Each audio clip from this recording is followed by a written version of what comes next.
Bonjour chers frères et sœurs. Nous venons d'assister à un coup d'État manqué au Mali ce samedi 25 avril 2026. Pourquoi? Parce que les terreaux, les attaquants, ont eu à s'en prendre à des maisons de militaires, à Kidal, où se trouve le quartier général d'Assimi Goïta. Cela veut dire que dans le collimateur, on avait le chef d'État de l'armée du Mali, c'est-à-dire Assimi Goïta. Donc, c'est un coup d'État.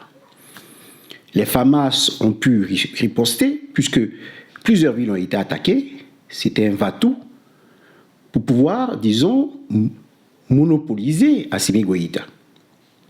Et Dieu merci, les FAMAS ont pu riposter, se défendre, et les populations sont venues en aide aux militaires, aux soldats. Alors ici, nous avons un coup d'État manqué. Qui est à l'origine de ce coup d'État? Nous ne savons pas.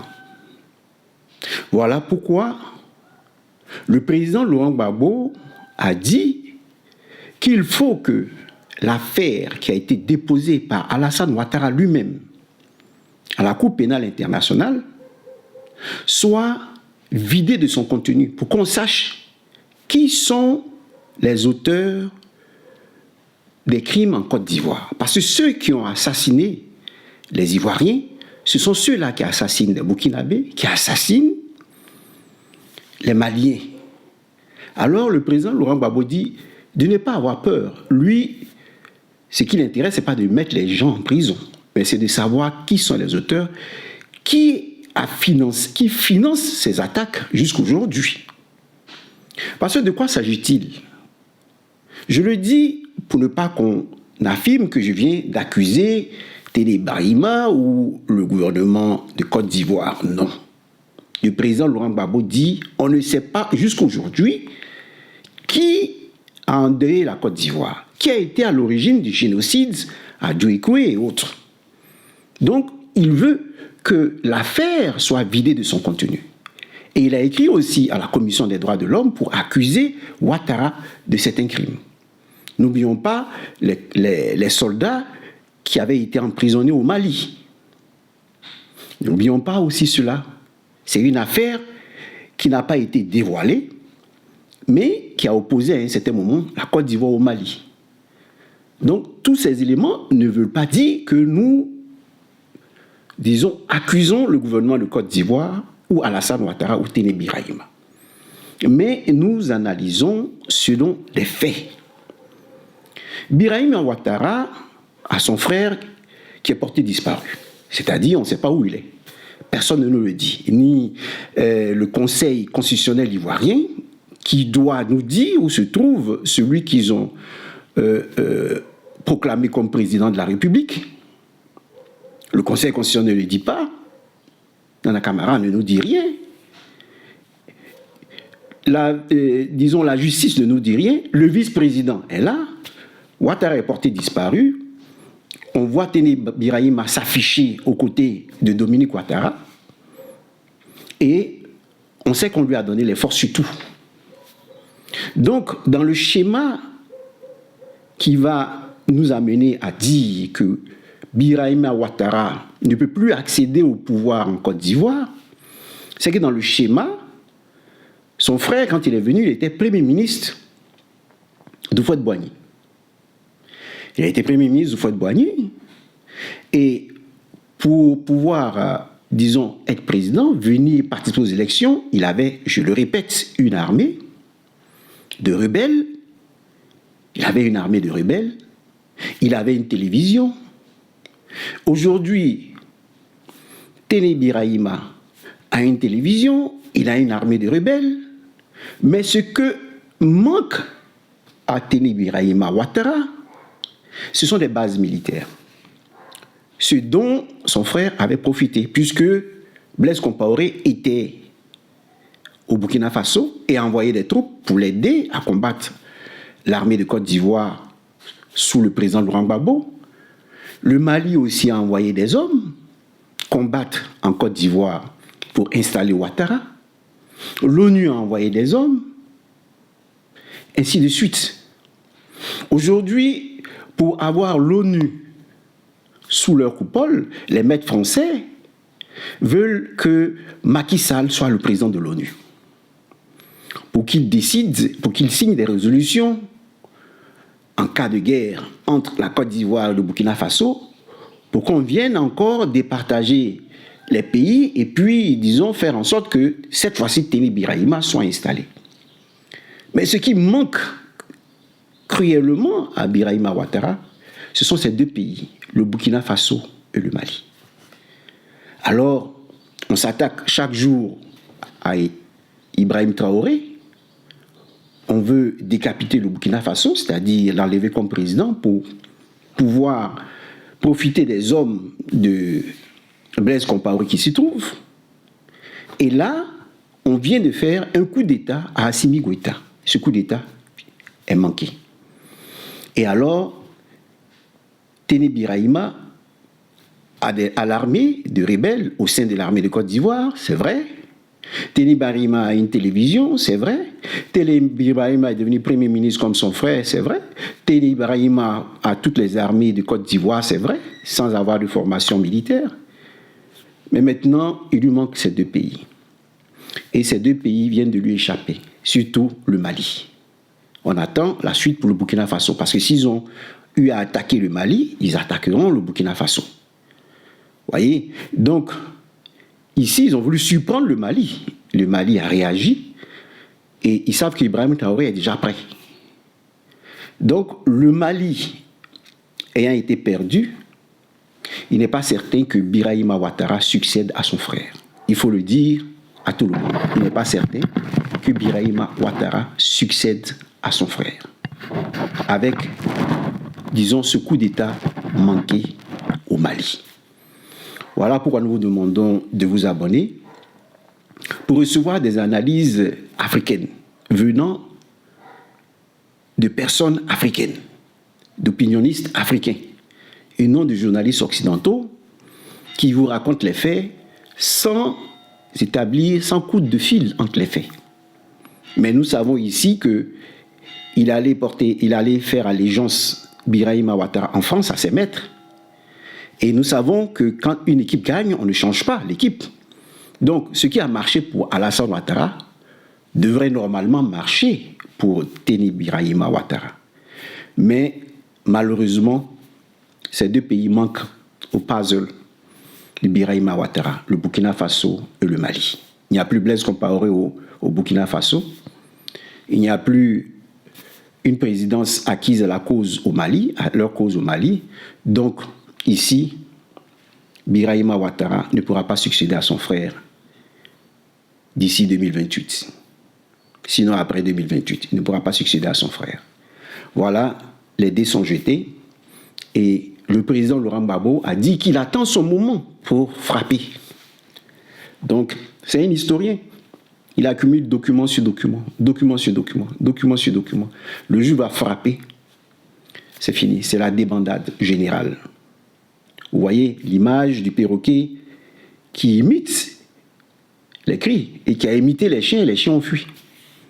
Donc ici, le président Laurent Gbagbo ne fait pas que parler. Il va agir. Il a tous les pions en main. Parce que nous voulons savoir qui vient d'attaquer Assimi Goïta. Qui vient d'attaquer le Mali? Eh bien, le dossier que le président Laurent Gbagbo a déposé à la Commission des droits de l'homme, le fait qu'il demande à Maître Altit d'inviter la Cour pénale internationale à finir avec cela, sinon c'est une grave injustice pour les Africains, à finir avec ce procès, il faut qu'on sache si lui, ce n'est pas lui qui a endeuillé la Côte d'Ivoire, qui a endeuillé la Côte d'Ivoire. Eh bien, c'est la question qui est posée. Et Dieu merci à l'affaire d'Epstein, Jefferson Epstein, qui vient s'ajouter, qui nous montre que ces gens étaient dans des situations vraiment terribles. Et ce sont des preuves, de nouvelles preuves au dossier, qui peuvent être versées au dossier. Parce que Nina Keïta, la nièce d'Alassane Ouattara, est liée à l'affaire Jefferson Epstein. Et Dieu seul sait ce qui s'est passé, les crimes qui ont été commis derrière tout ça.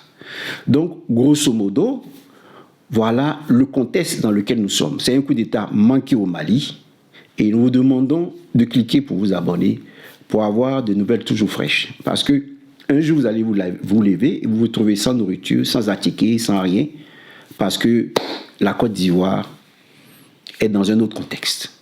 Donc, abonnez-vous pour recevoir des nouvelles fraîches. Abonnez-vous pour savoir ce qui se passe. Abonnez-vous pour savoir que le dictateur d'Abidjan est en train de connaître sa chute et son régime cherche à s'agripper à des vers, mais n'arrivera pas.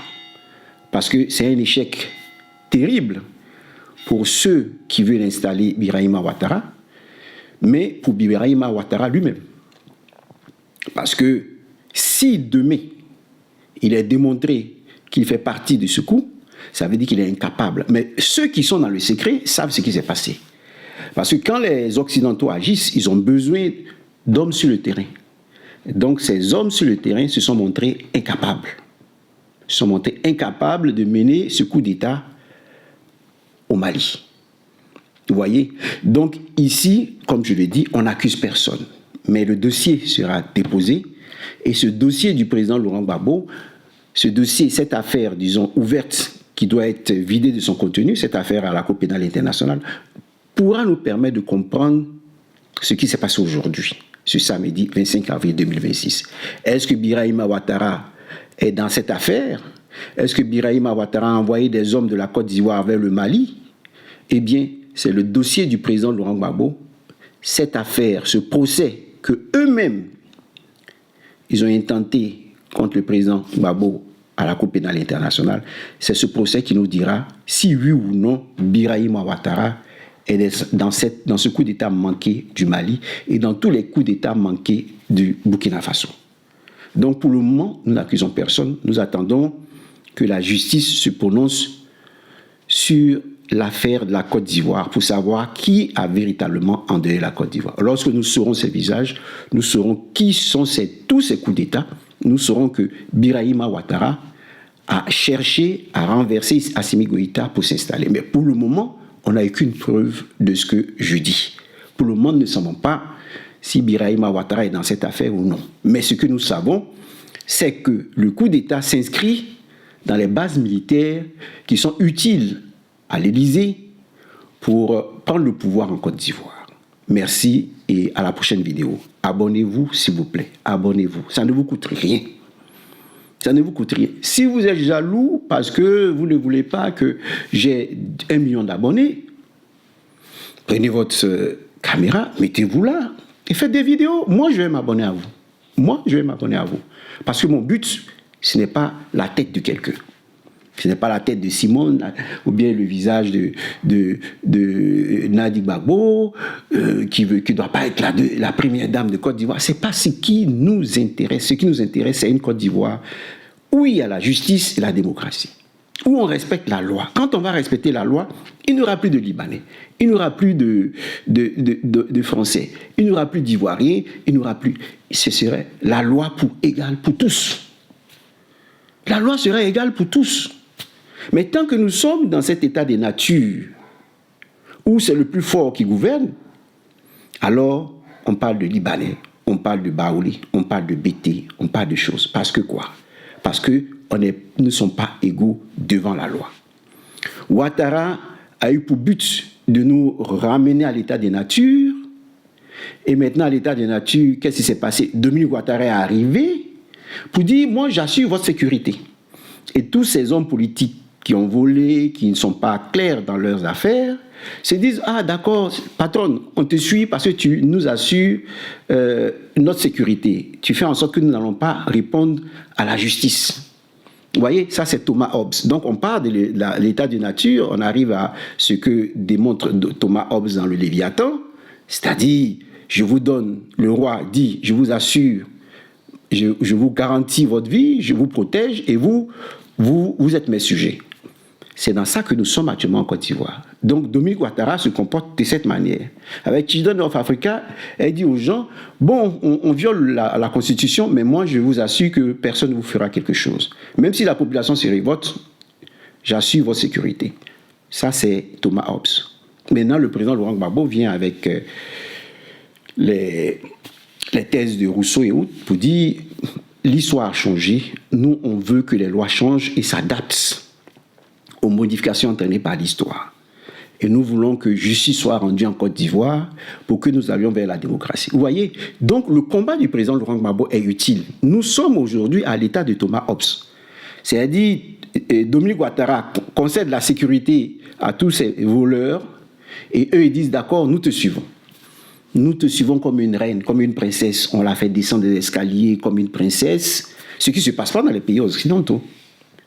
On l'a fait descendre comme une princesse et elle prend ses images et les montre au monde entier. Vous voyez, je suis une reine. Et donc, quand on va, on ouvre les voies parce qu'elle peut leur envoyer du diamant, elle peut envoyer de l'or. Vous voyez, c'est comme au temps des colonies. Voilà la femme occidentale qui arrive en Afrique, des ignorants qui ne savent pas la préciosité, comment l'or est précieux, comment le diamant est précieux. Et elle vient... Elle met l'avion présidentiel à leur service et puis elle leur fournit le diamant, l'or et autres. Voilà l'image qu'elle présente. Donc quand nous voyons les gens du RHDP autour d'elle en train de l'escorter, tout ça sont des images de marketing pour elle, pour ses affaires. Ça marche. Les Occidentaux disent, mais elle est reine dans ce pays des aveugles, où Sarkozy dit, oui, les Africains ne sont pas encore entrés dans l'histoire, oh, voyez comment ils sont idiots. Et bon, nous, et puis on confirme cela à travers nos actes. Mais s'il nous dit que nous sommes idiots, que nous ne sommes pas encore entrés dans l'histoire, c'est parce qu'il a pratiqué certainement Alassane Ouattara, mais il n'a pas pratiqué le président Laurent Gbagbo. S'il avait pratiqué le président Laurent Gbagbo, il n'aurait pas dit ça. C'est pour avoir pratiqué Ouattara qu'il se dit, quand il rentre à la maison, M. Gare, là, mais vraiment, hein, il est stupide. Hein, comment on peut vendre son peuple comme ça pour de l'argent? Mais moi, je trouve que l'Afrique n'est pas assez entrée dans l'histoire, parce que vraiment, je n'aurais pas fait ça. Comment il peut faire du mal à son peuple, alors qu'il devait défendre son peuple? Voilà pourquoi il arrive à ses assertions, à ses conclusions. Vous voyez? Donc ici, abonnez-vous pour qu'on puisse communiquer et battre ces gens dans la communication. Parce que nous sommes dans la bataille de la communication. La presse française en a parlé de ces attaques au Mali. Mais comment ils ont traduit cela? Oui, ils sont limités à dire, oui, ils ont attaqué Kidal, ils ont attaqué une maison de militaires, c'est tout. Mais nous devons savoir, grâce à nos analyses, qu'il y a un lien entre tout ça. Maintenant, nous attendons la justice, le procès, là, à la Cour pénale internationale, pour pouvoir accuser, oui ou non, Téné Birahima Ouattara, Alassane Ouattara et le régime d'Abidjan. Pour le moment, je le répète, nous n'avons rien contre eux. Nous n'avons rien contre eux, mais nous disons que X, qui veut installer son président en Côte d'Ivoire, a fait un coup d'État au Mali et a échoué. Et fait plusieurs coups d'État au Burkina Faso et échoue. Merci et à la prochaine vidéo. Je vous avais dit lundi, mais voilà que Dieu nous met sur cette affaire, nous sommes obligés d'en discuter. Voilà, pour informer de manière instantanée et spontanée les Africains, les Ivoiriens. Merci et à lundi, avec la grâce de Dieu.